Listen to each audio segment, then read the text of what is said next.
now, at 8:30, Saturday Night Theatre, Lonely Beat, adapted by David Bramley from the novel by William Keenan.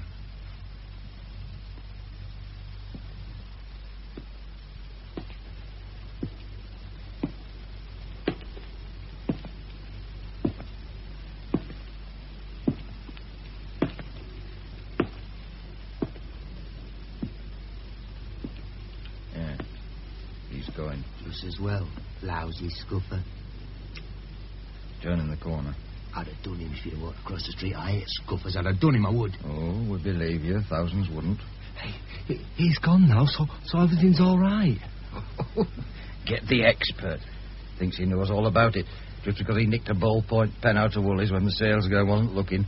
Thinks he's another Al Capone. You can't trust scuffers. He'll be round the corner waiting to pounce. Oh, no. You're looking for a bit of warm. Into Carter's Bakery for hot buttered scones and a jug of Java. Scuffer heaven, that is, haven't you heard? Here, listen, do we wait for him coming out or move on? Oh, move on. Hey, I want to go home. Hey, listen to cry, baby. He wants his mumsy-wumsy and his goodly little teddy bear. I'll leave off him. This is his first time. You weren't so hot your first time either. Come on, might as well start the car. We'll do a shot further up the street. Eyes wide open for a likely target, Jimmy. Remember me, old son. This is what we come for in the first place. I feel sick, Les. I do. Swallow hard and hold your stomach. Yep, hold it, Ron. That one looks likely. Newsagents. Sweetens and backer. Whatever's left in the till. Just about our number, that is. Yeah, looks likely. Nobody about either. Handy, very handy. Hey. It's time our little Jimmy cut his teeth, isn't it? He has to start sometime. Hey, no. Hey, not me, no. I couldn't. Yeah, you could, Jimmy. Nothing to it. Look, sellotape over the door glass. Handkerchief wrapped round the knuckles. First whammo through the glass, hand in, spring the lock. The door opens like it was Christmas. Isn't that right, Ron? There's nothing to it. It's a piece of cake. But I've had no practice. I mean... Practice on that door over there, Jimmy. You'll make it. You'll see. No, Les. Please. You listen to me cry, baby. You're going because if you don't, we'll smash that plate glass window and then we'll yell our heads off at the scuffers. And they'll come running. And believe me, when they get here, we'll point the finger directly at you. Wait, don't let him push me out, Les. Go on, Jimmy. You heard him. He means it, and so do I. Go on, move it, Jimmy. And don't take too long over it. We'll give you 10 minutes. If you're not out by then, we'll blow the whistle and scarper. That bleating crybaby. Why'd you have to bring him in, Les? He could foul up the old deal. Well, I hadn't much option. Dogs me tracks like a scuffer's bloodhound. Still, you never know. He might turn into a likely lad. Nah, him. He's a martyr if ever I saw one. Yeah, not so fast with the martyr bit. Look, he's through the glass and fiddling with the lock. Hey. $1/2 on him cutting his finger on and bleeding to death. No, hey, no. He's got the door open. And he's in. I told you he might turn out likely. Nah, he's got to get his stuff out of the shop yet. And without waking whoever it is that sleeps within a flat above. Oh, light on his feet is Jimmy. And he can move fast. Hey, like that scuffer. What? The blatant scuffer is coming up the other side of the street. Just sit still and look innocent. With any luck, he'll walk straight past. Look, he's seen us. Let's get out of it. Shut up. Keep still. But he's coming over. Listen, if he says anything, you keep your lip button and let me do the talking.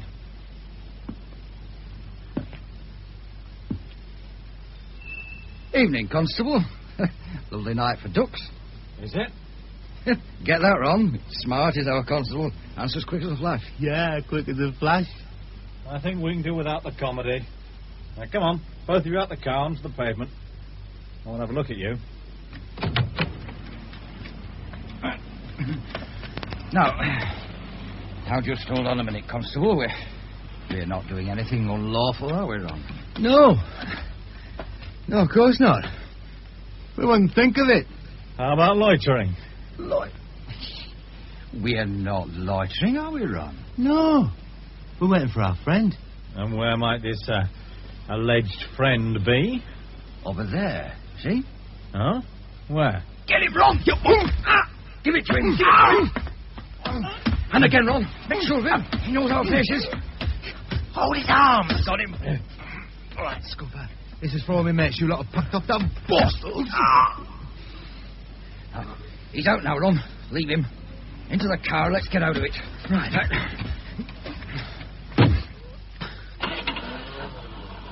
Hey, what about Jimmy? All right. Here he comes. Looking scared to death. Must have heard the noise. Hey, the Scupper's hurt. He's moaning. Shut your face and get in here. We've got to be out of here before the local citizens decide to have a go. Hey, but we can't leave him like that. No, of course we can't. We don't intend to, do we, Ron? No, Les, we don't. Hey, look out! You're gonna hit him! Yeah. Oh, God! Oh, God, you've done for him now! You really done for him!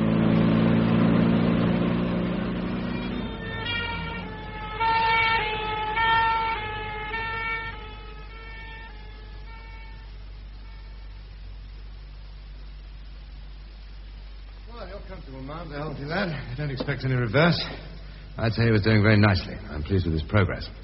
The knife wound is almost healed. He took it in the chest. Luckily, the aim was awry and the blade glanced off a rib. Painful, but at least not fatal. It could have been, Chief Superintendent. It could have been. I suppose that's why you're here. That is one of the reasons, yes. Nasty business. Well, the escape car ran over his ankle. Luckily, Mann regained consciousness as the car approached, saw it, and managed to drag himself out of the way. I don't think there could be any doubt about the driver's intentions. Mann is very emphatic. He says it was attempted murder. Oh, does he? It's interesting. Well, he'll suffer a limp for the rest of his life, but then he's lucky to survive at all, isn't he? Yes, he is, Doctor. Very lucky indeed.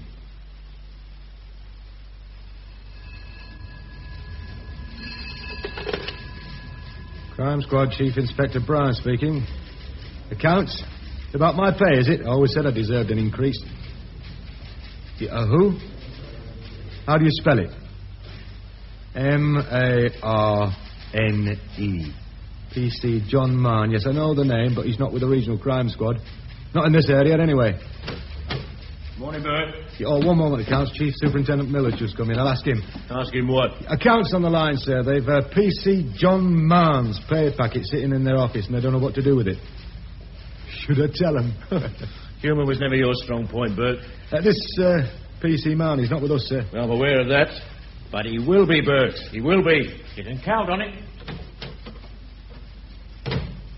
Hello, Accounts. Sorry to keep you waiting. You can have Mann's pay transferred to this office. Yes. For how long? How would I know? I'm only a chief inspector.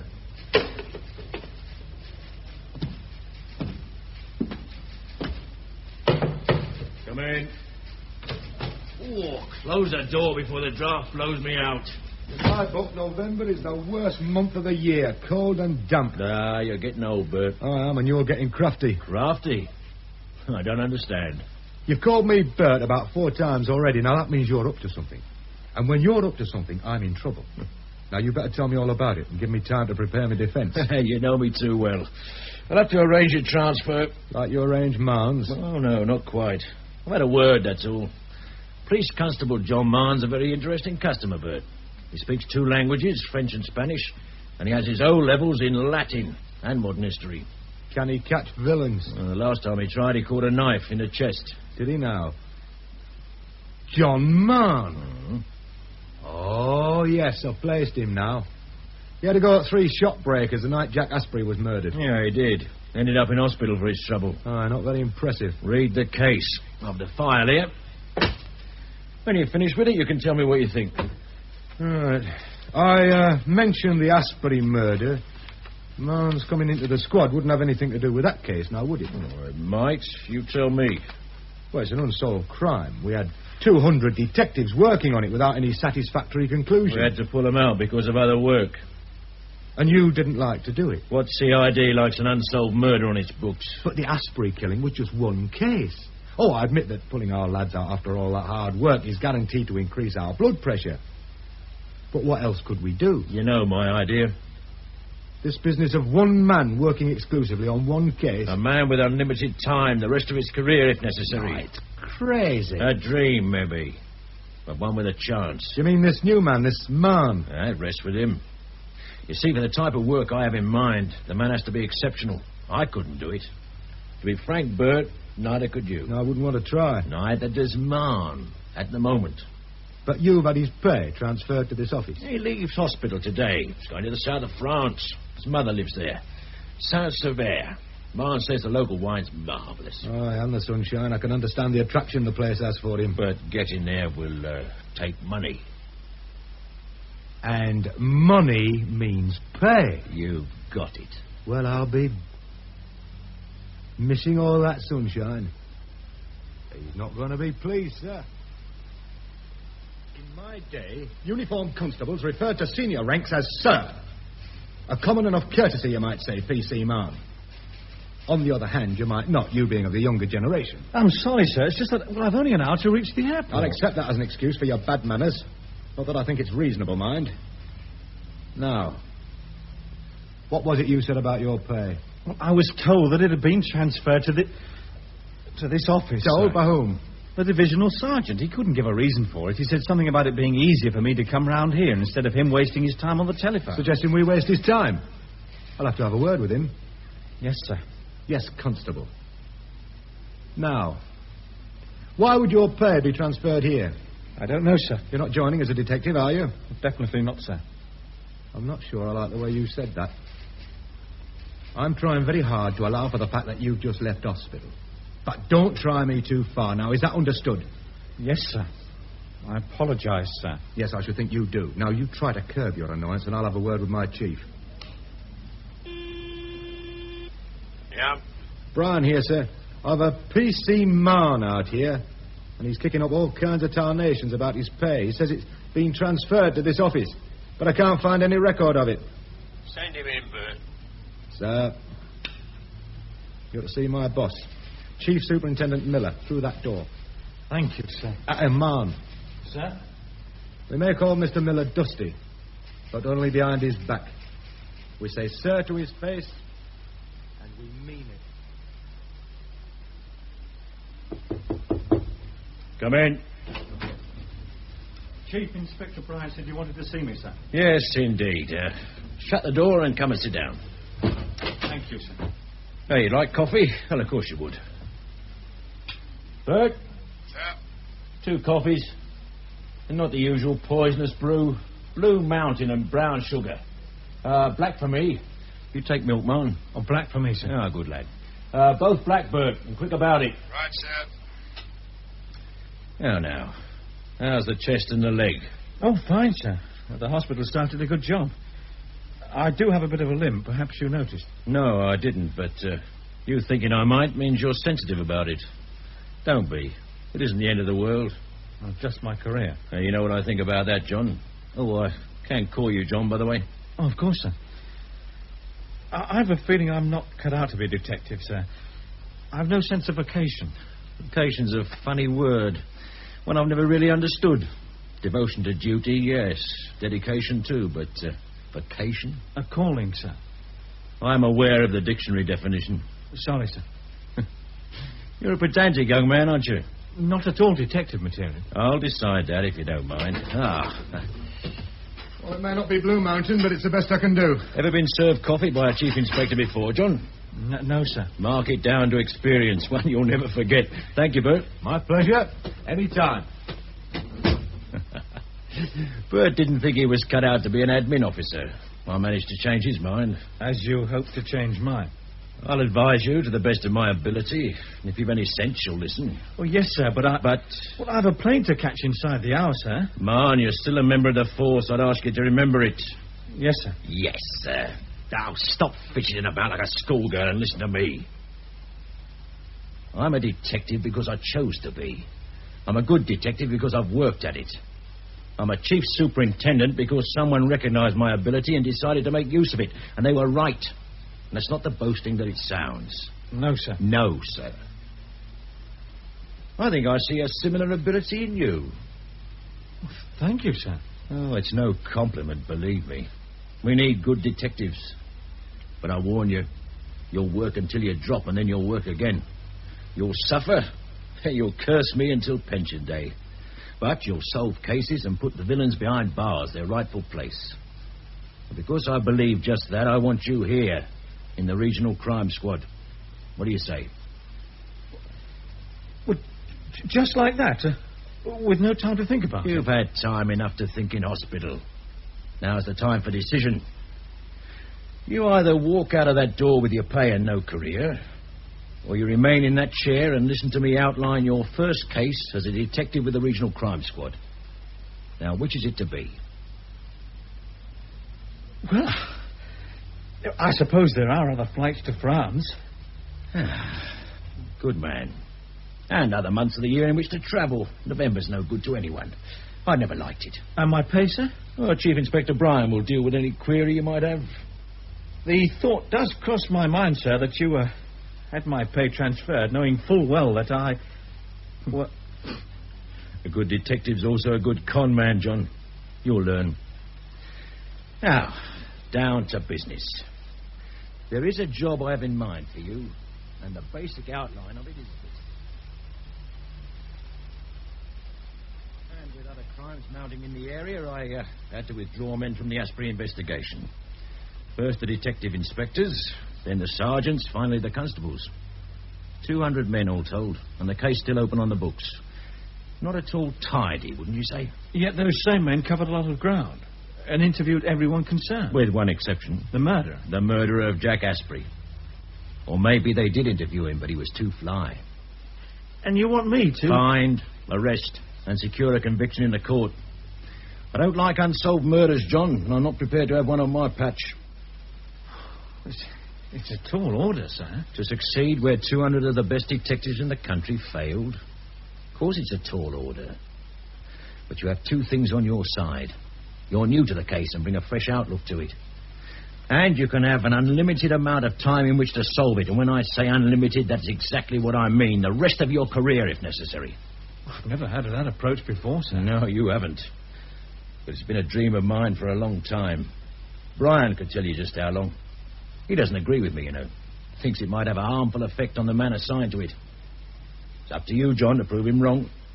I can see why he's doubtful about it. Do you want to pull out now? Well, there's still time. You only got to say the word, and I'll call it a day. You can walk out of this office a comparatively free man. It is a challenge. Indeed. Where would I begin? With this file on the Asprey case. Read thoroughly and inwardly digest. And when you've digested, have a word with Manny Thompson. He owns the Pim Club. Of which Asprey was manager. Right. And one who, although earning only £30 a week, managed to have a bank balance of £15,000.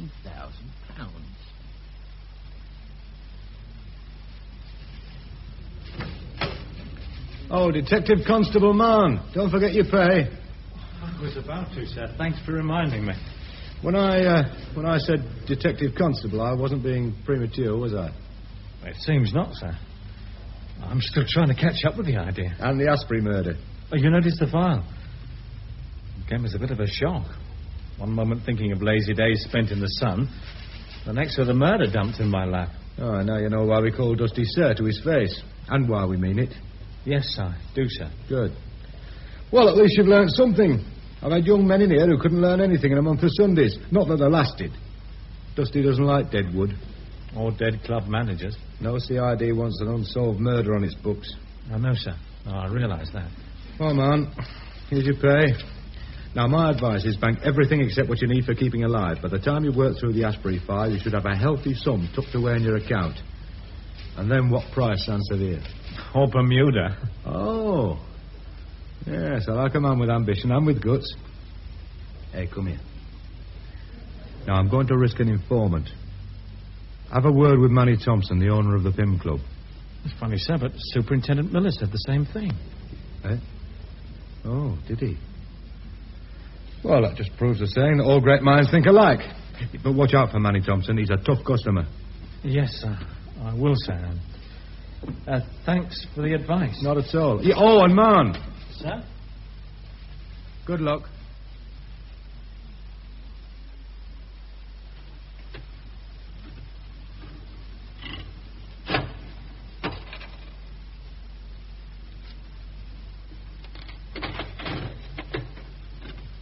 Mr. Thompson?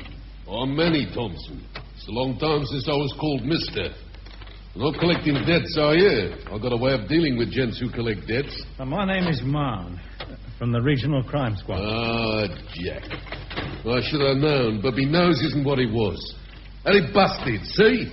5 times in the ring. Yeah, maybe you remember. You used to wrestle? As the masked terror. Never unmasked. How's that for a record, eh? Pretty good. Pretty good. Listen, I tell you, there's never been a better man inside the ring. You see these arms? I could crush a gorilla, believe me. You want I should show you? No. Okay, no, then, listen, they're pretty good. I don't want a murder on me hands. You've got one.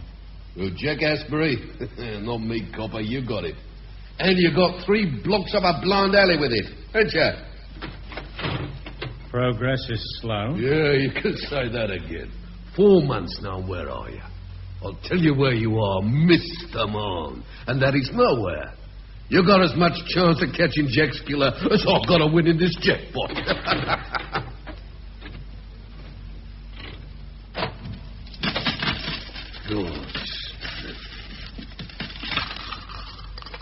What were you saying about my chances? No matter which ways you look at it, the odds are against the player.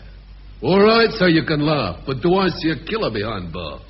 You could help. I've helped already. You're not the first copper to sniff around this club, Mr. Mann. There was a whole squad that night, asking questions, taking fingerprints, photographs, upsetting the customers. Anyone particularly upset? I don't rat on me table players. Aren't they me living? What kind of living do you make, Manny? Use your eyes. Do you see a Rolls Royce outside the door? You see me using Chanel No. 5 as shaving lotion. You see me lighting me cigar with fibres. How much did you pay Jack Asprey to manage the Pim Club? 30 quid a week plus expenses. No more, no less. And believe me, around here, that is generous in the extreme. And how come he'd saved £15,000? Why ask me? If I knew his system, wouldn't I be playing it myself? He gambled? Jack Asprey? No, he didn't gamble. When I mentioned his system, I meant about making money. Now, Mrs. Asprey, Jack's missus, might tell you. I can't. Oh, he found something, believe me, but not in this club. Well, take a look around. Think you can make 15,000 out of this place? Come up with yes and I'll make you an offer. Asprey had some angle, Manny. How about blackmail? In my club. This is a respectable house and I don't like your language. You said Asprey had a sister. Jack was a gent. A real gent. Natty dresser, nice voice, good manners. He didn't touch dirt. Enemies? This club ain't no kindergarten. It is strictly not for children. Enemies? Sure, Jack had enemies. Don't we all? Well, was he ever involved in trouble? I mean, say a fight? Oh, do I employ a manager to involve himself in fights? I've got bouncers for the drunks and the poor losers. Why should my manager be involved? I ask you. He was never involved? Well, I wouldn't say never. Once, yes, he was involved. Well, but it wasn't so much a fight as an argument. All right, so a customer let go a right hand and Jack got a punch on the nose for his trouble. But that was his fault. I told him, Jack, I said, you keep out of it. And I've got men to handle it. But, yes, that once he was involved, Mr. Mann. Names, Manny. Now, that's funny. But I ain't got no memory for names. Faces, yeah, but not names. Not ever. Edmund Manuel Thompson, known as Manny, 2 convictions for inflicting grievous bodily harm. 3 months spent in Walton. You wouldn't stand a chance with the magistrates if I asked for the withdrawal of your license. And don't look at me like that. You can get a long sentence for an assault on a policeman. Now, come on, Manny. Now, why should we quarrel? Bleeding coppers. With a job to do. Now, I want those names. When there's trouble, where'd you look? You look in the ladies' powder room, Mr. Mann, in the ladies' powder room. A woman was involved? Yeah, and a more toffee-nosed piece you never did see. Called? Mrs. Livers. Well, that's how you spell it, but she said levers. I made it plain enough, believe me. The wife of the insurance broker, Henry Levers. Well, he lives out of Bredbury. He's the local JP. He could be the local archbishop for all I care. The chap she was with, and it wasn't her husband, Mr. Mann, took a swing at one of our regulars. There was a bit of bother. Table went over and 1 or 2 glasses were broken. Who was the regular? A photographer. I know he's a photographer because he used to stick his gear behind the bar. I don't know his name. Local? Could be. Should be easy enough to check. And you say Mrs. Levers caused the trouble? You married? Well, no. Well, why do you ask? If you were, you'd know that women always cause the trouble. When there's a fuss, look for the bint. Grab her arm and heave her out onto the pavement. Only gently. Who wants a court case? All right, Manny. Hey, is that it? For the moment. Would I expect anything else?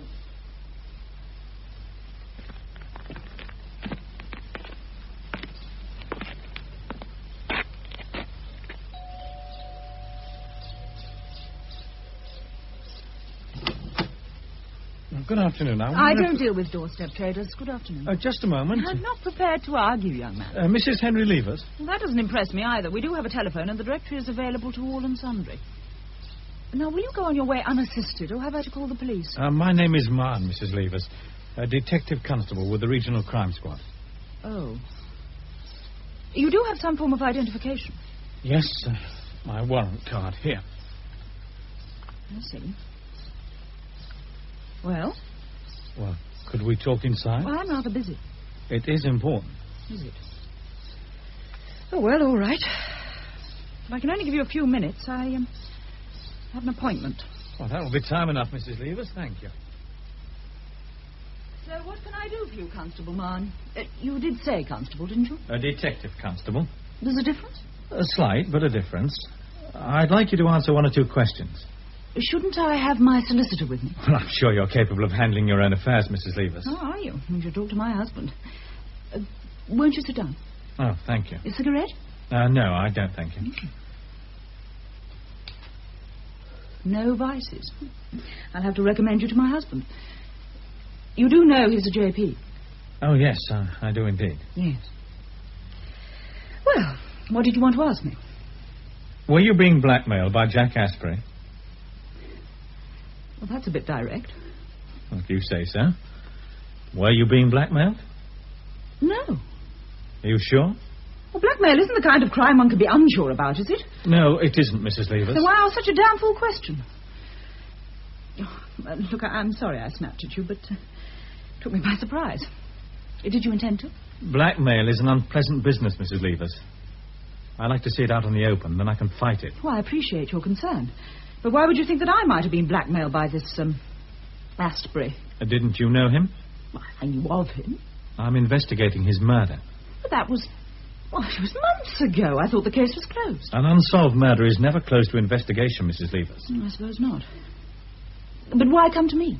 Well, Asprey was the manager of the Pym Club. Would you frequent it? I wouldn't say frequent it. Attend it. On occasion. You gambled? In a small way. It seemed harmless enough. Mrs. Levers, I want to be frank with you. We do have a file on Jack Asprey, and we know that you paid regular sums of money into his account. To settle a gambling debt. And yet you say you gambled only in a small way. Well, the debt was accumulated over a period, and it was a cause of some embarrassment to me.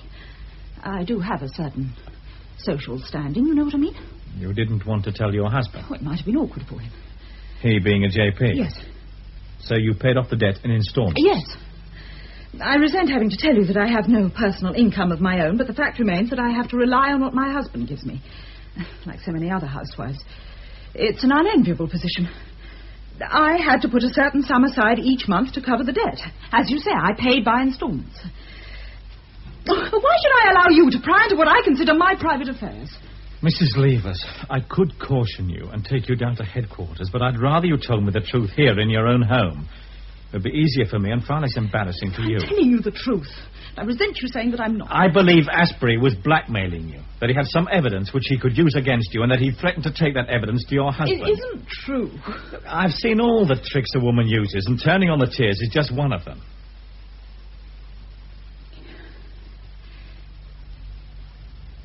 I'm not prepared to say anything else without the presence of my solicitor. I had hoped to avoid that, Mrs. Levers, but as you wish. Oh, just one point before I go. Jack Asprey is dead. But if what he held against you, the evidence I talked about, if that fell into other hands, well, need I go on? What makes you think that if indeed I was being blackmailed, I didn't destroy the evidence after Asprey's death? I don't think you did, Mrs. Levers. What you think doesn't bother me particularly. No, I'm sure it doesn't. But if you are contacted again, well, please let me know. It is important. Your peace of mind is at stake, you know. I think that's my one. The murder of Jack Asprey is my worry. Well, I'll leave my telephone number, just in case. I'm sure it's in the book. You may get my chief, Charles Miller. He's not as easygoing as I am, Mrs. Levers. Not as easygoing at all. Well, John, do you think she's lying? She's afraid of her husband. It all seems natural enough. From what I've heard of Mr. Henry Levers, JP, he's not the nicest of men. Not nice at all. But then neither's blackmail or murder. I'm sure Mrs. Levers is hiding something. What's your next move? I'm interested in the photographer who was involved with Mrs. Levers and her escort. Compromising situations caught by the camera's eye, and a photographer with a dirt track for a mind. Yeah, something like that. This compromising situation, could it have been rigged? Well, I suppose so, yes. In the Pim Club? Well, it seems a logical place. Well, all my inquiries bring me back to it. Mrs. Levers frequented the place. Manny Thompson owns it, and Jack Asprey was a club manager. And the photographer was a regular. Yeah. But you don't know the name of the photographer. No, sir. I tell you what, you have a word with Ron Kay, do you know him? Well, I know of him. Yeah, he's a crime reporter, one of the best in the business. And he's a good friend of the crime squad. Because it pays him to be, you understand. On mutual confidences. Information on a 50-50 basis. Information? A story. Something to keep his wolf of an editor satisfied. You'll find Ron Kay in Yates's main wine lodge, usually. Well, he isn't a lunchtime drinker, but he shows his face in case somebody has something for him. Well, thanks, sir. And, John, after you've seen Ron Kay, why not go and talk to the wife of the murdered man, Mrs. Asprey? Any particular line? Manny Thompson suggested it to you, didn't he? Mrs. Asprey's selling her husband's car. The advertisement was in last night's paper. Have a look at the vehicle. You never know. There might be a lead somewhere. Well, thanks again, sir. Don't thank me, John. We chiefs do have our uses.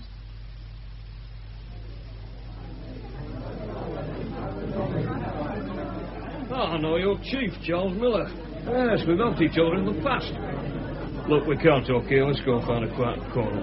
You are joking, of course. Here we are. Free table. And if you've never believed in miracles, now's the time to change your mind. I believe finding you at all in this crowd was miracle enough. Aye. Look at them. The great British press. The upholders of prestige, defenders of the faith, watchdogs of the nation. All boozing hard enough to qualify for coronaries and wondering frantically just who's going to provide their next paragraph. Yeah, it's a depressing business, John Mann. Well, you look well enough on it. Born and bred to it, that's why. Printer's ink instead of blood in my veins. What about you? Are you going to survive? Well, I'm going to try. Well said. I'm sure you are. I know about the stabbing. Part of my job. And the escape car running over your ankle. About the three who attacked you. Did the police ever make an arrest? Oh, yes, they did indeed. Ah. They're awaiting trial. One of them might prove useful to you. When he comes out of prison, that is. Learn to cultivate him. Do what you can for his family when he's inside. Well, it's like tending a plant. With the right sort of care, it should flower. I don't like informers. They're as essential to your profession as they are to mine, John Marr. Don't knock the informer. Yeah, as long as you don't consider me in that category. Oh, dear me. Hurt your feelings, did I? Well, what are we to call it, then? An exchange of information? On a 50-50 basis? Ah, Charles Miller has had a word, I see. All right. But at the moment, it's going to be a bit one way, isn't it? I might have something for you. You have nothing for me, right? As you say, at the moment. Yes. Well, why not? What do you want to know? Well, it's about a photographer. He used to frequent the Pim Club. Photographer? Yeah. Probably Philip Fetters. Mind you, he hasn't been seen for a while. You might have trouble in finding him. Fetters? Oh, thanks. And Miller said you'd help. On that 50-50 basis we talked about. Of course. I've a feeling about you, John Mann. I think you're going to crack the Asprey case. Thanks. And when you do, I want the full story. I've already thought of a title. Lonely Beat. How'd you like it? It's a bit melodramatic, isn't it? Ah, the readers will love it. And rightly. But a word of warning about your chief, Charles Miller.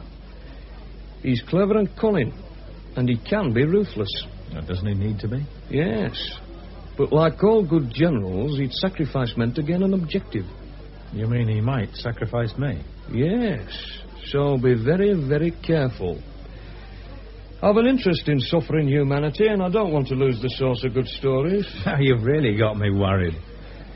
Jack Asprey had a finger in many pies, but one of the juiciest was one-armed bandits. They're big business, John Mann, and coupled with gambling clubs make a mighty big magnet to attract what you might call undesirable aliens to this part of the world. Oh, you mean gangsters? I do. That is melodramatic. No. Stateside gangs are interested in our homegrown clubs. They contact a local man over here, give him sweet talk and a big budget, and turn him loose as a scout. Yeah, but scouts are mobile. I mean, Asprey was rooted in the Pym Club. Now, I'm not saying Asprey was the scout. I don't think he was. But I do believe he was contacted by this travelling man, Rep, call him what you will, and that he agreed to cooperate. Well, could have been nasty for him if he'd refused. A petrol bomb through a club window does an awful lot of damage. Oh, come on, Mr. Kerr. I mean, you can't really expect me to believe any of this. I can, and I do. And you'd best believe it, too. I think Asprey was the victim of a gang killing. I don't know what his particular offence was, but I'd lay odds at 10 to 1 that he'd angered his stateside bosses, enough for them to pass the word to a hired executioner. But this isn't Chicago. Oh, no. This is dear old England. It's also the age of violence, the age of quick profit, duck and run. The stakes are the highest ever, and the players in the game know that it's all or nothing. Don't dismiss gang killings. I could quote to you 3 recent cases that would make your hair stand on end. And where would this photographer, Philip Fetters, fit into the scheme? Could be the agent, the travelling man. The idea of Asprey blackmailing club customers doesn't wash with you, then? Well, if it was Asprey's sideline, maybe. Fetters, a photographer. Yes, he could have been asked to help. Maybe he did. If you don't find him, you'll know he double-crossed his stateside elders, too. Well, you think he might have been removed? You're looking doubtful. You're too transparent for a copper-old son. But even if you do find what I said too difficult to swallow, accept my advice, keep your eyes and ears open. If you hear a footstep behind you, turn it and ask questions afterwards. And clobber an innocent citizen. If this gang thought you were getting close to them, they'd do something about it. I mean it. This game is for big boys, John Mann. Dirty, dangerous. So watch out. Yes, I will. Thanks for the warning. Any time. Now it's your turn. What are your immediate plans? Not for publication, just to satisfy my curiosity. Well, Miller said something about Mrs. Asprey wanting to sell her husband's car. Oh, and you're in the market. Oh, best of British luck to you. Asprey had a Mercedes. The police force must have had a pay rise.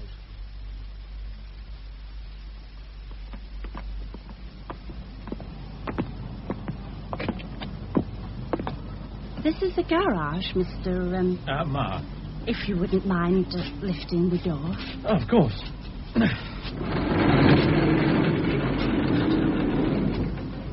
I'm afraid the car's stood since Jack's death. I don't drive, you see. Always meant to learn, but never found the time. I thought your husband owned a Mercedes.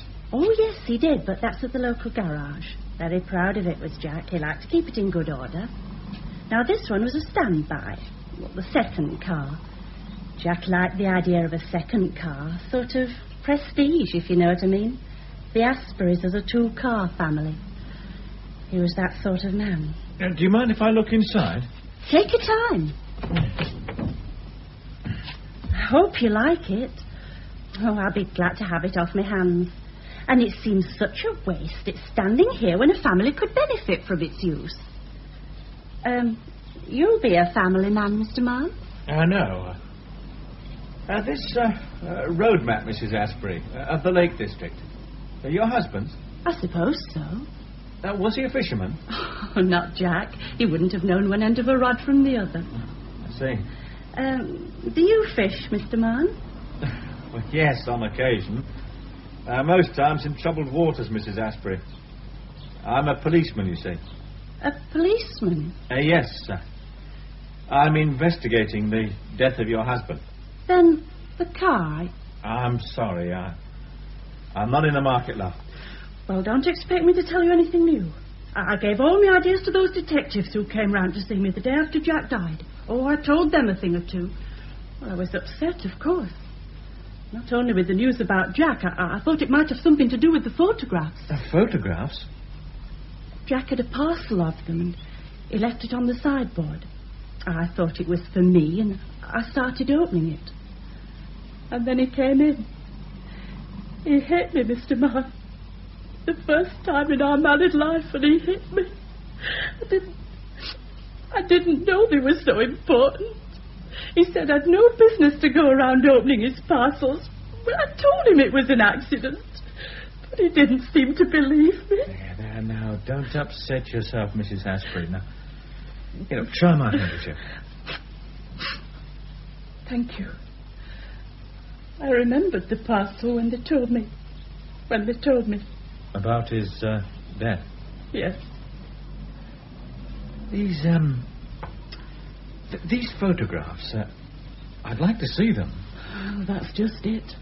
So would others. But I don't have them now. I told that woman only yesterday.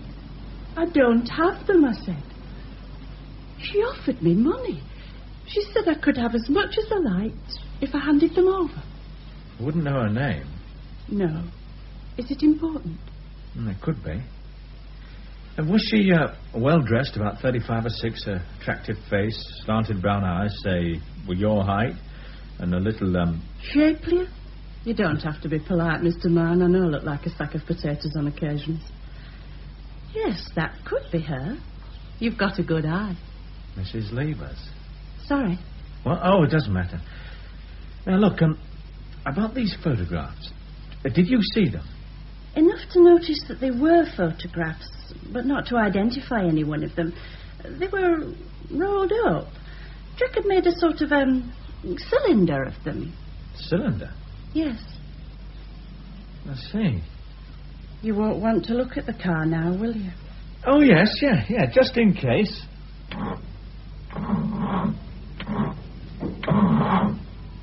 Oh, flat battery. Oh, is that bad? Oh, nothing a charge couldn't cure. Now, look, hang on. I'll back up my own car. I have some long leads I can run from my battery to the starter on yours.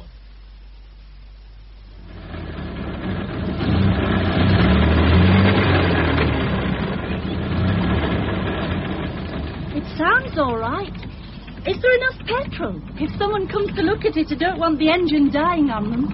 I'll run the car down to the local garage. Have them put a gallon in the tank. Oh, I don't want to put you to any trouble. There's no trouble. After all, it's the least I can do.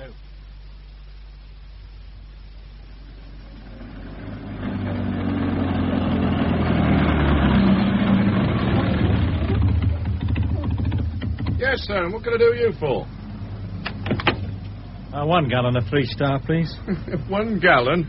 I'm doing someone a favour. Not me, sir. Not with only 1 gallon. Still better than nothing. Yeah, Jack Asprey's old heap, isn't it? Well, how do you know I haven't bought this car? Nah, not you. You look as though you have more sense. Thanks.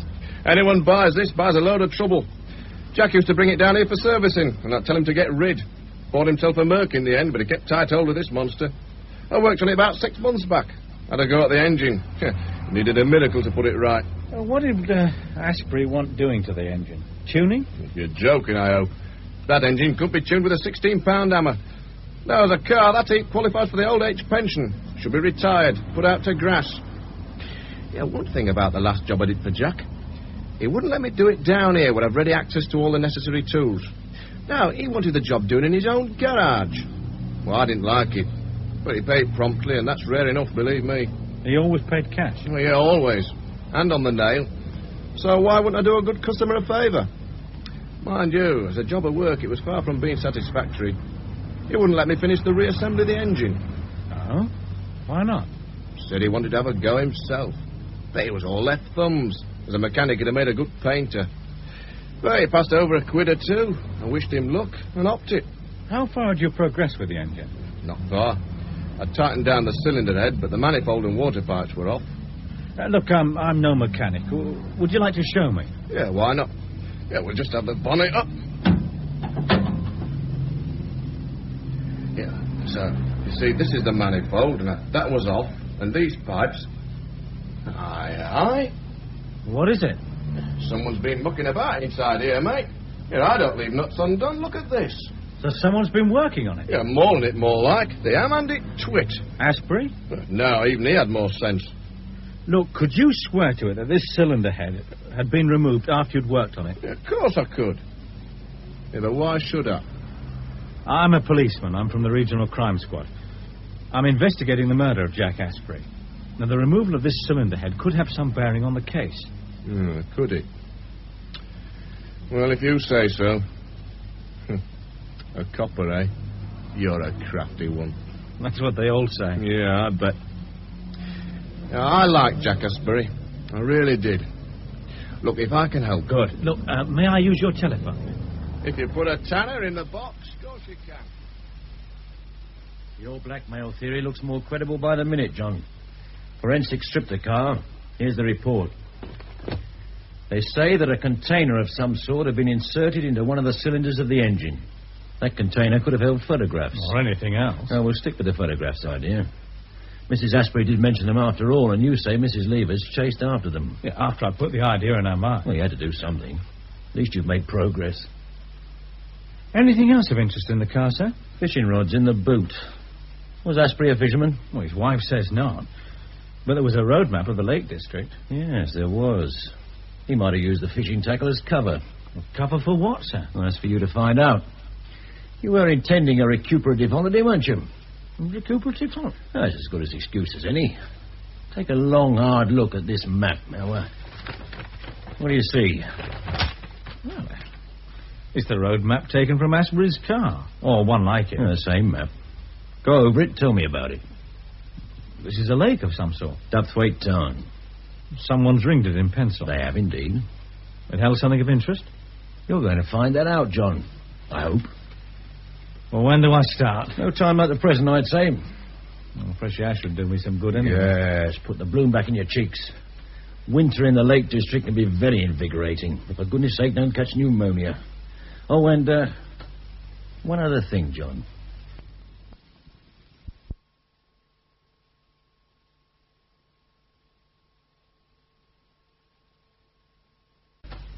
One other thing, John. We tried to trace a photographer, Philip Fetters. We found her address. The boys paid it a visit without success, I'm afraid. No one's been there in a long while.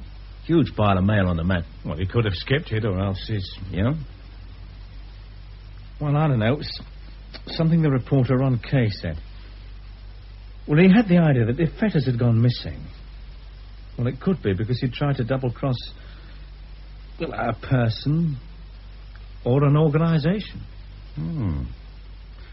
So Case said that much, did he? Well, he had a theory about Asprey's murder. Let me guess. A gang killing. Yes, sir. Well, he could be right, of course. We know the temptation our gambling clubs offer to unscrupulous men who want to buy in or who offer protection of a sort. Just in case the theory holds water, John, take care. I will, sir. I'm known for it. Oh, Kay did say something else. No, about what? About you, sir. I hope it was complimentary. It all depends on how you look at it. He said you were a good general. A good general. Now, I wonder what he meant by that.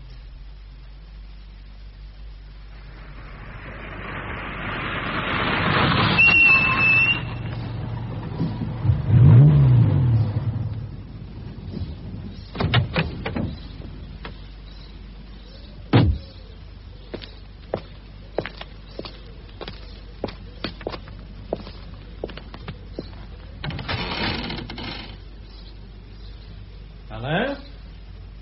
Anyone at home? Hello? Here is sorry to keep you waiting, but there was an exciting bit on the telly. Nothing like a bit of blood and thunder on a cold night like this. Now, what you having? Yes, thanks, I'll have a pint of mine. Pint of mine, right. Will you have one? Keep me company. Oh, thank you, sir. I could drop a mile myself. Does the old stomach good? Light milk is my mild, even though it does sound like boasting. Which it is. There we are, sir. 1 and 10 to you, and 11 pence for my half. That's 2 and 9, please. Or was there anything else? No, not at the moment, thanks. Thank you. Well, you're good health, sir. Cheers.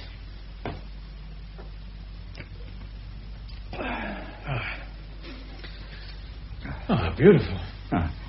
Thank you, sir. Next pint's on me. Have you come far? Manchester. Oh, far enough on a night like this. All this rain. Get a lot of water up here because of the hills. Still, if we didn't get water, we wouldn't have lakes, and the lakes is things that keep people like me in business. Quiet at this time of the year. It is that time. But I don't mind. Nor does the wife. Gives us time to gather our strength for the new season. We need the rest, you know. Mind you, I like to see the odd customer such as yourself. And somebody new to talk to, a new face. Have you got a good memory for faces? Well, good enough, I'd say. Why do you ask? Well, look, I'd like to have a look at this photograph.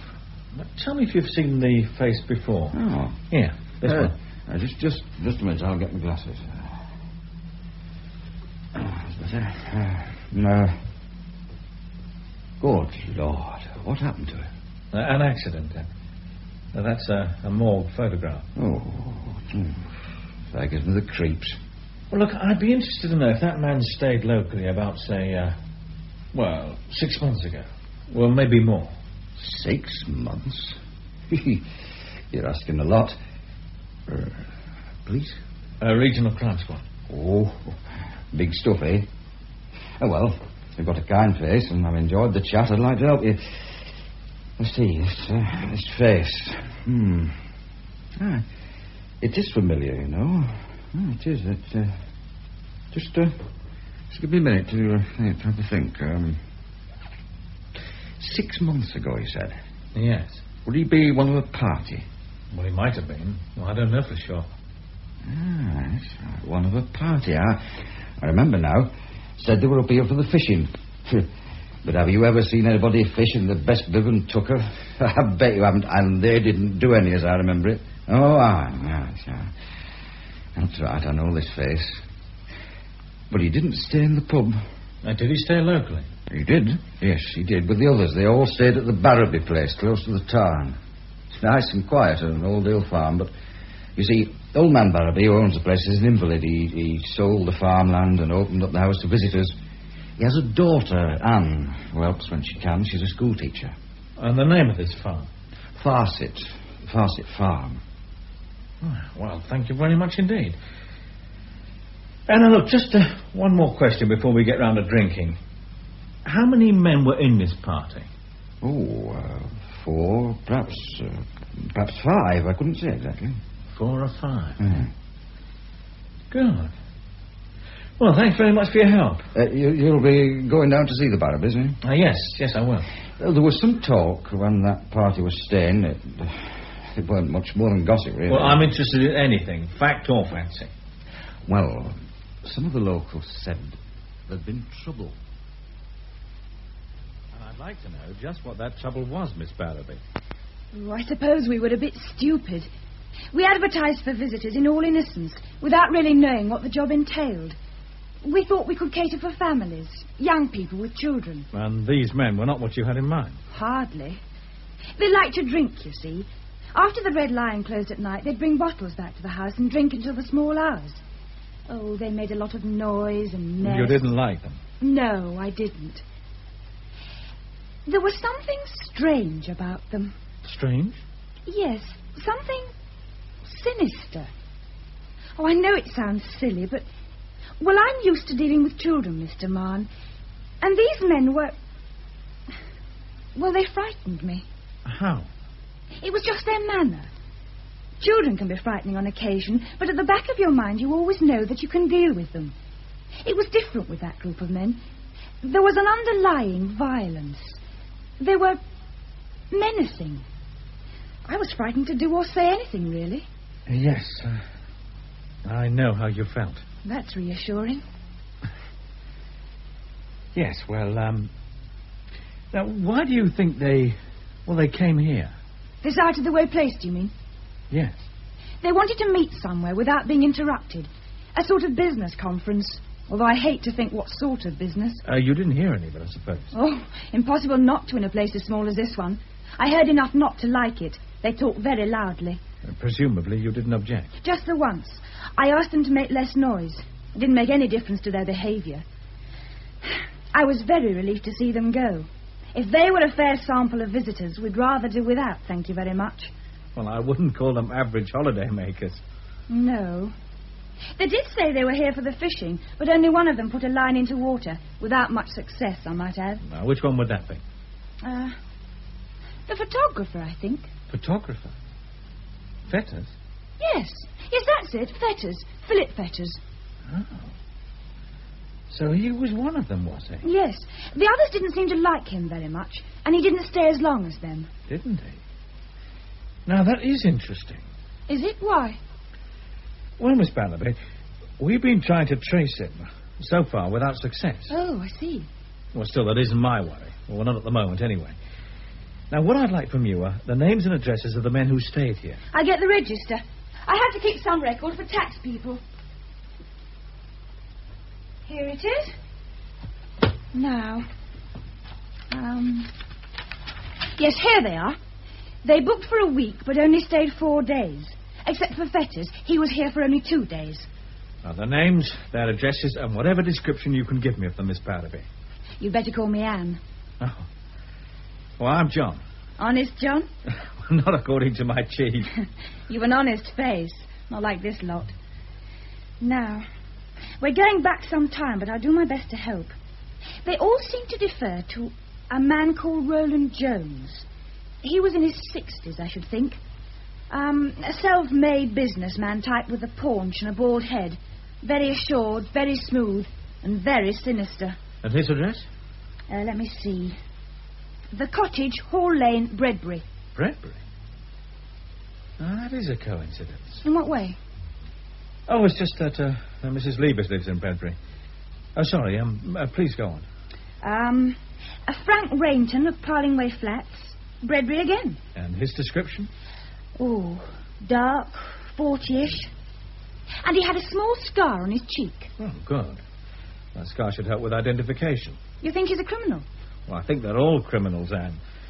Well, what their crime is something I've got to find out. Now, look, you've mentioned 3 of the men, including Fetters. Now, who was the 4th? Oh, this one's easy, because he was an American. Robert Ilham. Oh, late 30s and putting on weight. The kind of weight Americans do seem to put on, you know. Yes, I do. Now, did he give any address? Not really, no. He said he stayed in a London hotel. Well, with all this information, we should be able to accomplish something. Up to now, we haven't known who they were. And now they're people. And people can be dealt with. Oh, I'm not too sure I like the tough police aura you're putting out. Are you clairvoyant, too? Too? Well, as well as being the most attractive girl I've seen in years. Oh. Robert Arlington, alias Frederick Hanson, alias Henry Law, alias Robert Elam. You think of a name and the FBI will hang on to this character, John. Very efficient bunch they are, too. Went so far as to produce a photograph. Here, take a look at it. Yeah, he could pass as good-looking. Could he? I think you need an eyesight test. Anything on the others? Nothing of any importance. But after we've visited a couple of addresses, we might have something. We? The danger of my job is that of any other desk driver. I intend to avoid it. Oh, by going into the field? I don't know about the field. I'm heading for Bredbury. Parlingway Flats? You've got it. Frank Rainton. Coming?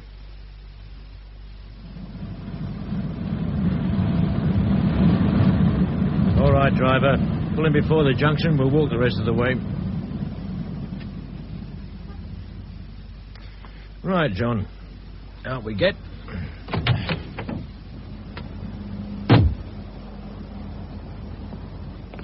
The thing in our favour is the element of surprise. I'm looking forward to seeing Rainton's face when we burst through the door. Burst through, sir? No, knock twice and ask for Lulu. Shoulder to the door and straight in. Your shoulder, of course, it being younger than mine. And if he so much as raises a finger, hit him, and hit him hard. Without so much as a caution. One of the 4 men staying at Farset Farm killed Jack Asprey. And maybe Fetters the photographer. I'm having Dovethwaite Tarn dragged, by the way. Fetters leaving after only 2 days strikes me as peculiar. Yeah, but why should Fetters be murdered, sir?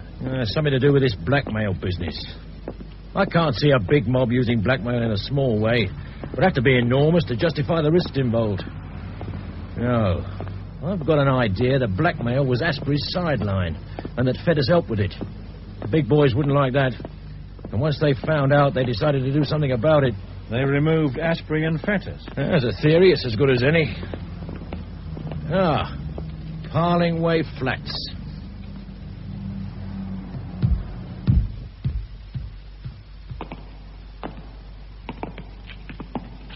There should be an indicator board somewhere. Over here, sir. The damn fool's used his own name. F. Rainton, flat 9, ground floor. All right, John. Let's go and get him. Flat 9. Now then, John, in the manner of all the best scrum forwards, head down, shoulders to the door, and into that room as hard as you can go. I'll be right behind you. In the manner of all the best chief superintendents, sir? You haven't earned sergeant stripes yet, and remarks like that ensure you never will. I'll never forget your kindness, sir. Right. Here goes.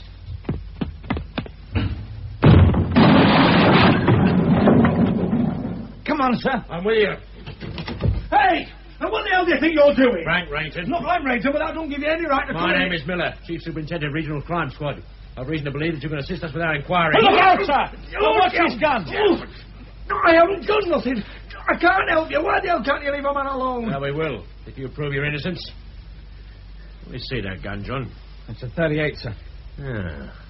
I wonder if he's got a license. Oh, no, look here. Now, look, we can charge you with being in possession of a firearm without a license, Rainton. Well, I've got the gun as a protection against burglars and against Burks like you who break down my front door. This 38's the only gun you have. Of course, it's the only one. Not a walking arsenal. I think you might have a 9mm Luger. A Luger? Look, what would I want with a cannon like that? To remove people like Jack Asprey, the former manager of the Pim Club. Oh, no, look here, copper. I mean, that killing had nothing to do with me. Prove it. Well, how can I? I mean, it's so far back in time. Look, I can't remember what I was doing. What if I told you we'd found that Luger among your belongings? Hey? Oh, no, it's a plant. Look, I don't have no Luger. I didn't kill Asprey. But you might know who killed him, Rainton. And if you know, we're going to find out.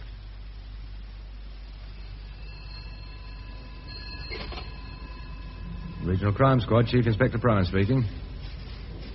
Oh, yes. Good evening, Mrs. Levers. No, he isn't, I'm afraid. Not at the moment. Is there anything I can do? Just John Mahon. I see. Yes, well, he is on the premises, and I'll let him know as soon as possible. Yes. Yes, I'll tell him. Yes, indeed. Right. Yes, goodbye. Has Mahon finished with Rainton? Yeah, no, not yet, sir. He's a good lad, Bert. He's smart. I thought I'd let him have a go at that villain in there. Might teach him one or two tricks, wouldn't you say? Well, I think he's learned one or two already, sir. Just I had Mrs. Levers on the telephone. Oh? She asked for our John Mahon. Didn't tell me a thing. Just John Mahon, she said. Just him. He's a popular lad. People stick knives into him, run over his ankles with large saloon cars, try to shoot him with 38 revolvers, and want to cop to him, as Frank Rainton's doing right now, we hope. I wish I had half Mahon's personality. Might get the respect I deserve. What category does Mrs. Levers come into? Dealing death or bearing soul? I told you, sir, she wouldn't say a dicky bird to me. Did she sound upset? Well, it's hard to tell. She could have been, but, well, not enough to talk to the first policeman she can contact. Only our John Mahon. Only to him, sir. She was very emphatic about it. The copper everyone's emphatic about. Am I supposed to understand that, sir? Well, it's just our chief showing signs of jealousy, John. Mrs. Levers telephoned asking for you. She was emphatic in asking for you. Oh, was she? Anything in particular? There's two ways of finding out. Telephone or visit. But for God's sake, John, remember she's the wife of a local JP. I don't want a jealous husband hanging around outside my office. Oh, there's nothing like that between Mrs. Levers and me, sir. Yeah, John, your chief was pulling your leg. Oh, is he? Of course I am. Now, do you mind telling me what Rainton coughed in my office? Here, you haven't left him alone in there, have you? Oh, no, sir, no. One of the uniform branches with him. Oh, thank goodness for that. I had a terrifying picture of what a man like Rainton could do to my files. Well, he hasn't said much, sir, except denying that he murdered Jack Asprey. Well, we'd expect him to say that, wouldn't we? Well, I believe him. Oh, do you? Why? In the first place, well, he isn't the type to commit murder. Not even in anger. Well, no, sir, he hasn't got the guts, if that's what it takes to be a killer. And? Well, he has an alibi. Now he tells us. Well, he has, sir, and it holds water. I've checked. Well, what do you think of that, Bert?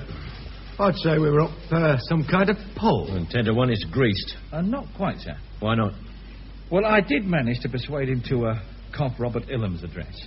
Ah, now that's definitely something along the right lines. The Home Office will be pleased. They want our American friend deported. Oh, I've been on to the Metropolitan Police, sir. They're arranging everything. Nice work, John. Don't you think so, Bert? Oh, yes, sir, all this emphasis. He has a very definite personality. Do we give our new detective a bit of news? Well, I'd make him guess at it, sir, just as a check on his ability. Right. John, the Lakeland police dragged Duthwaite Tarn. They came across some obstruction they couldn't move, so they put a frogman into the water. You tell me what he found. The photographer, Philip Fetters. You'd make a golfer, all in one. Fetters indeed, or what was left of him. Identified by a signet ring and confirmed by an impression taken of his teeth. He'd been shot. With a 9mm Luger? Yes.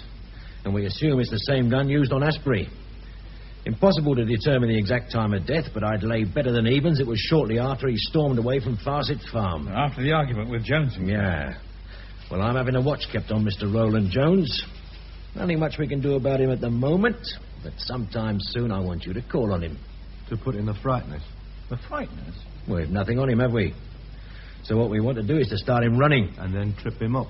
You ever seen what happens to a running man when he's tripped up, John? Oh, yes, sir. He falls flat on his face. Exactly.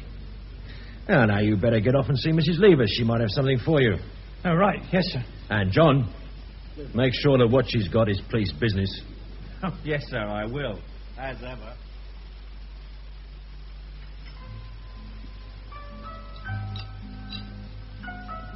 A Beatles fan, Mrs. Levers? Not the group as such. I like the numbers played by someone else.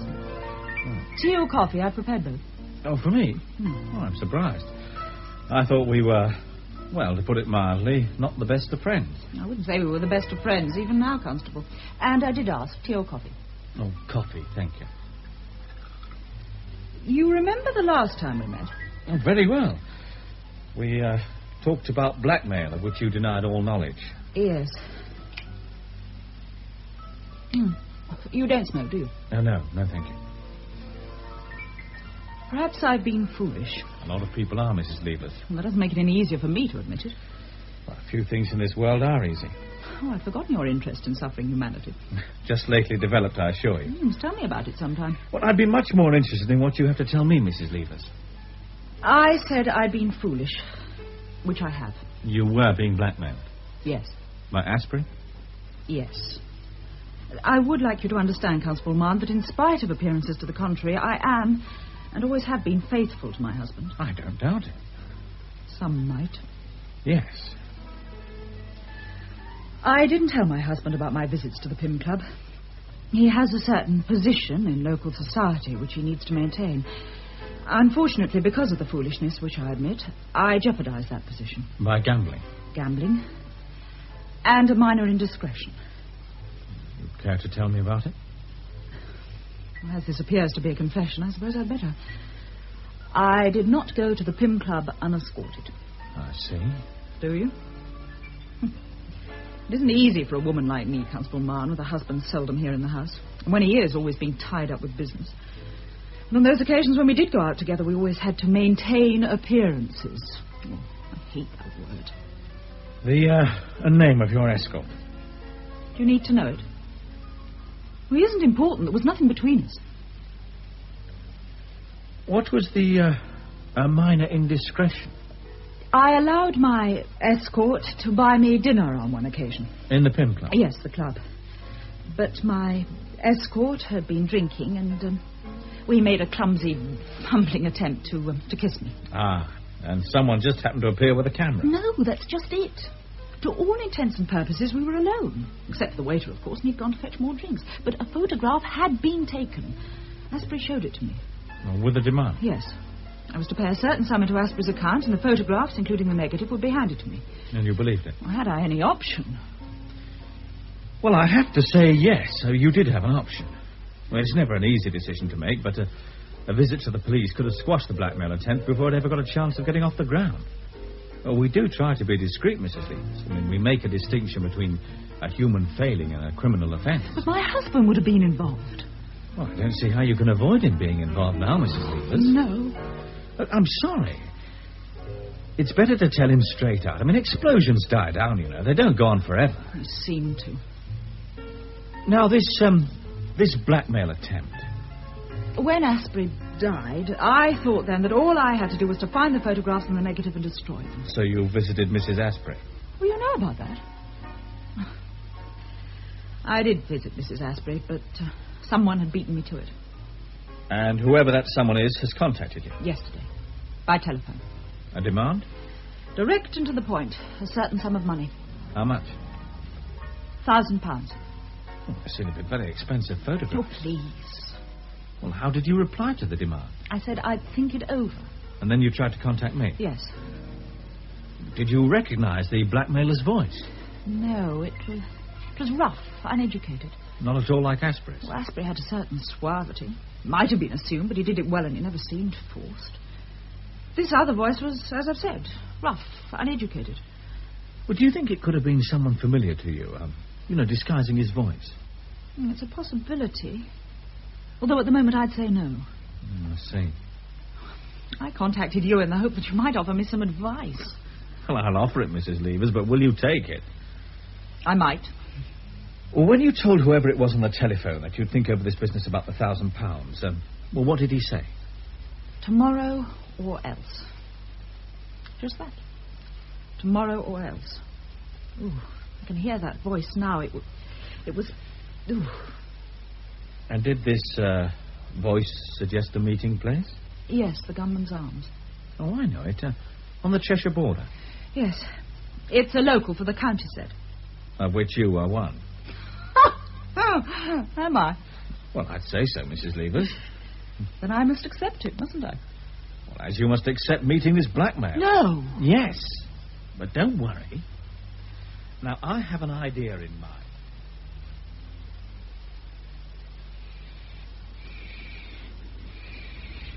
I've never liked owls. One of them put the fear of God into me when I was a young copper. I was passing a cemetery at the time. I heard something. It sounded like heavy breathing. I was keen, eager for a bit of action. I thought maybe a vagrant kipping out, so I crept into this cemetery. A creepy place full of twisted yew trees. You ever noticed a yew tree at night, John? The shadows they cast? They look like men. Giants. Anyway, there's me in the cemetery and beginning to wonder why I'd bothered anyway. And then this damned owl started up. It sounded like a soul in torment. What did you do, sir? I got out of it fast as I could. To hell with the vagrant, I thought. If he wants to sleep in a cemetery, he's welcome. What time is it? Oh, sir. Just about 10:30, sir. No sign of our blackmailer. Oh, give him time. About 3 years, if we're lucky. He'll have to hurry. The pub will be closing in 10 minutes. I wonder how Mrs. Leavers is feeling. A damn sight worse than you or me, I shouldn't wonder. It can't be easy for us, sitting there in a lighted window, knowing that beside ourselves someone else might be watching and waiting. Oh, she's a cool customer, sir. I had noticed. And an attractive one. I noticed that, too. And that she's married. Yes, sir. Talking about marriage... And where are we? Well, we are now. Well, haven't you ever taken the bridal path, John? Let's say you were eligible enough. Can I use that as a testimonial, sir? Seriously, I'm interested. Well, I was engaged once. Thank God for small mercies. It shows you're human, at least. What happened? Did you break it off? Well, I suppose you could say that, sir. She was killed. Well. Oh, you weren't to know. No. We met in France. She wanted to get married in England. I wanted a last bit of excitement, I suppose you'd call it. Well, I travelled with an old friend as co-driver in his car. She flew back. The plane crashed. There were no survivors. Sorry, John. Oh, some time ago. I'm over it. Yeah, sure. I'm pleased, sir. Makes it a bit easier somehow. Yeah.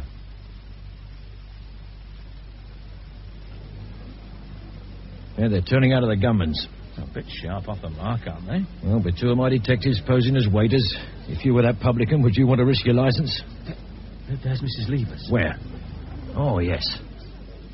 Damn the woman. She's coming straight towards us. No, she's veering off. Hey, someone's called to her. From that Jaguar in the corner. I'll get out. We want that man, John. Now, don't worry, sir. I'll get him.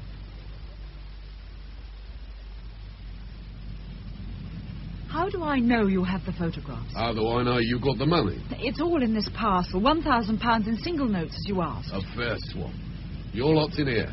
Now approach nice and slow, Mrs. Levers, and remember I scare easy. There isn't much light. I can't see. Well, we don't want you setting your pretty peepers on me face now, do we? Well, I wouldn't tell the police. Not as of now you wouldn't. Later on it might be different. I promise. Promises don't hold much water in this game, lovey.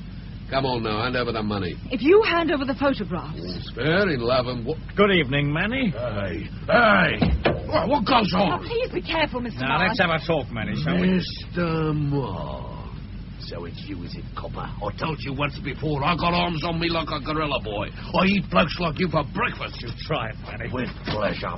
Now! You didn't like that, did you, copper? Or that! Have you ever had the boot pudding, Mr. Moore? I'll get you, Manny. Not tonight, Josephine. Stop that man! Hold it there, Manny. Get lost, copper. Did he hurt you?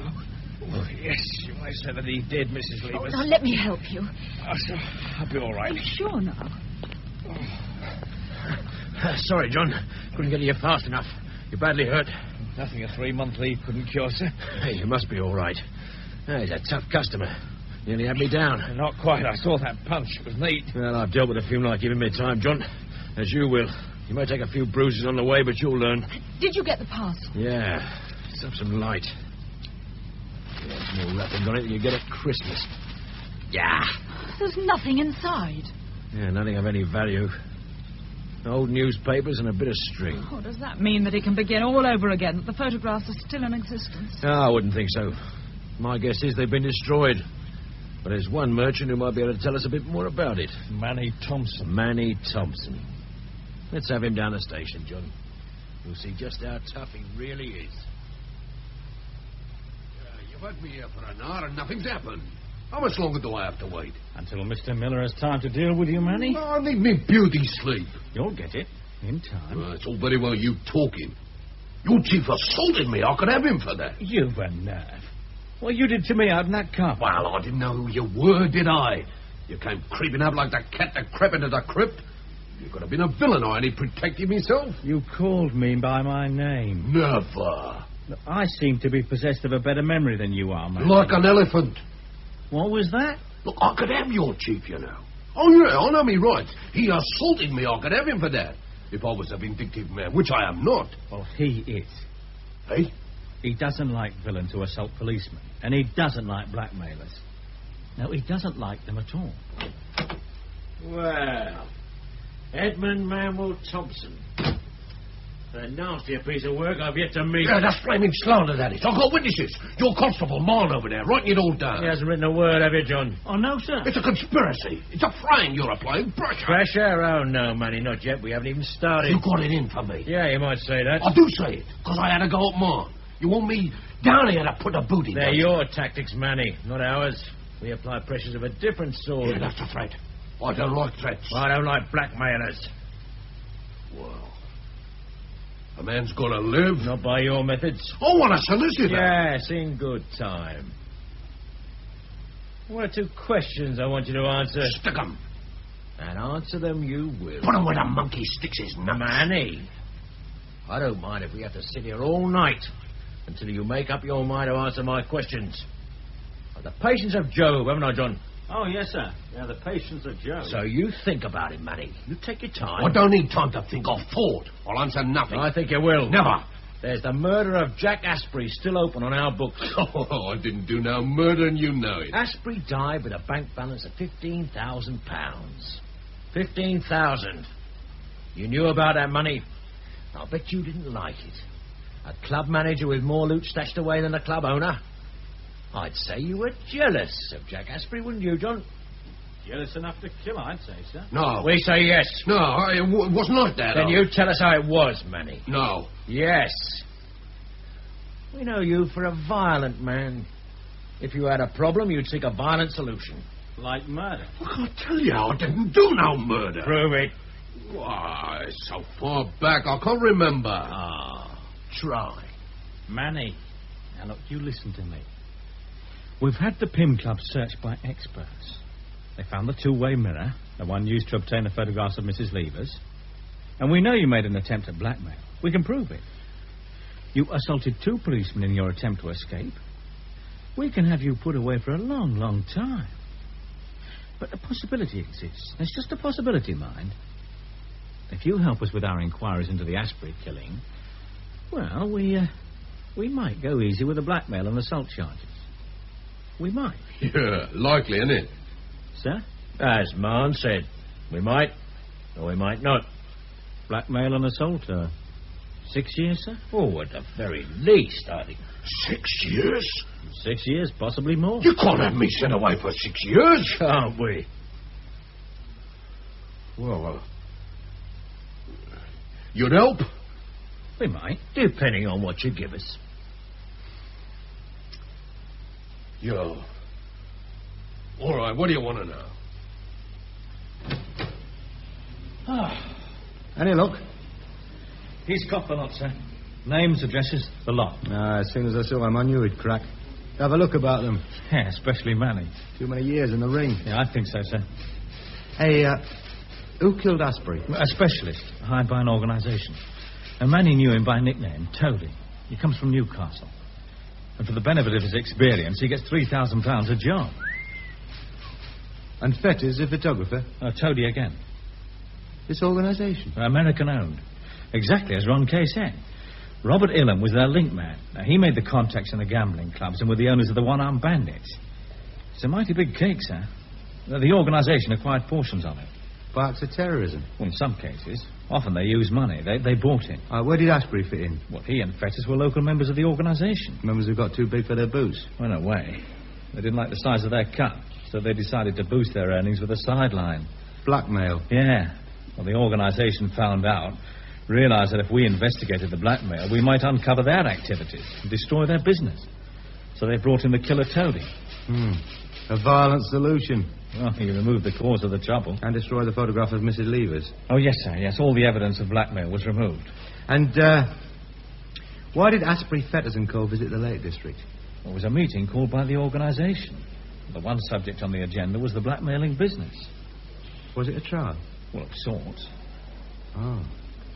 Hey, Fetters appears to have made a run for it. Why didn't Asprey? Well, I think he pointed the finger at Fetters as the man responsible.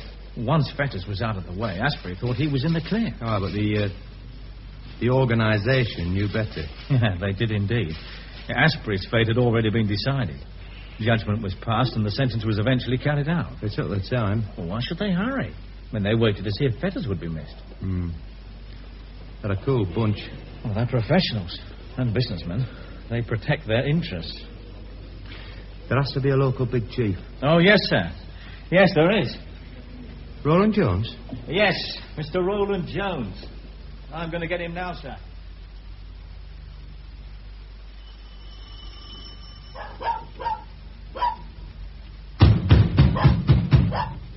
All right, all right. No need to knock the door down.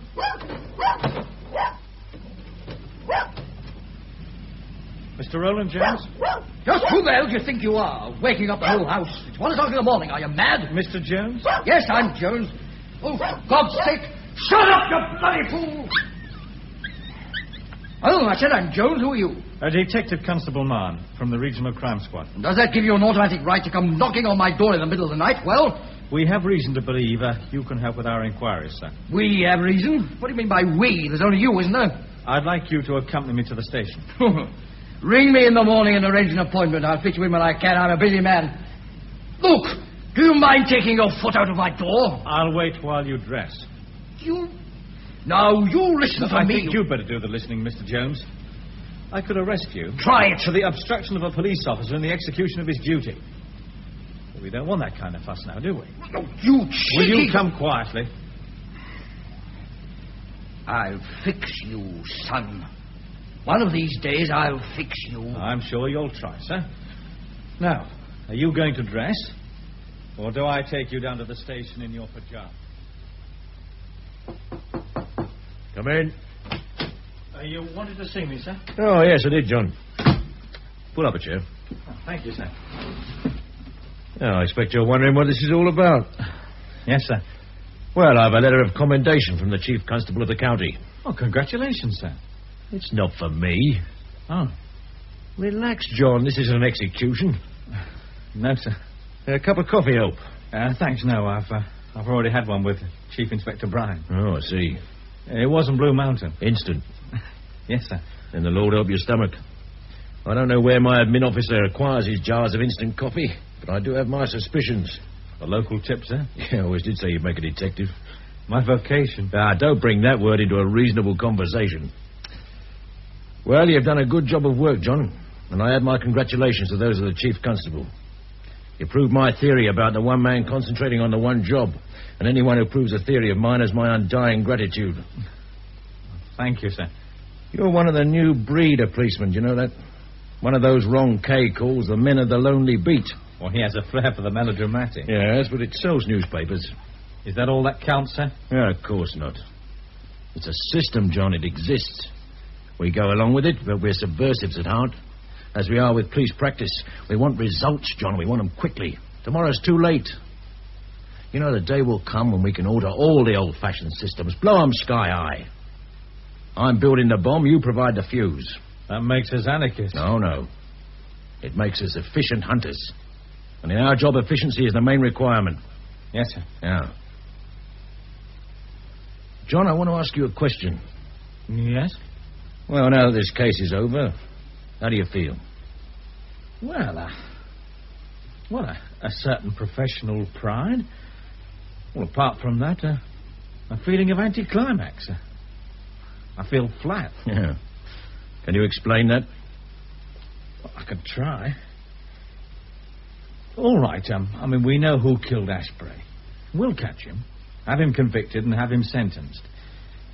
But I'm enough of a realist to know that once in prison, some will arrange for pressures to be applied.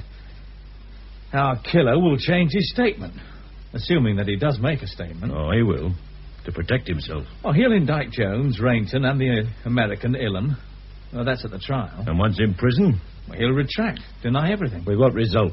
Jones and Rainton will be released on the grounds of insufficient evidence against them. Yeah. Smart lawyer could get him out now, we both know that. And I agree with the whole of your assessment. Thank you for being honest with me. Now I'm going to be honest with you. Jones and Rainton will go free, John. But by God, we've frightened them. They won't dip their fingers into this patch again. We've proved ourselves efficient hunters. They, the villains, won't forget. I hope not, sir. So do I, John. So do I.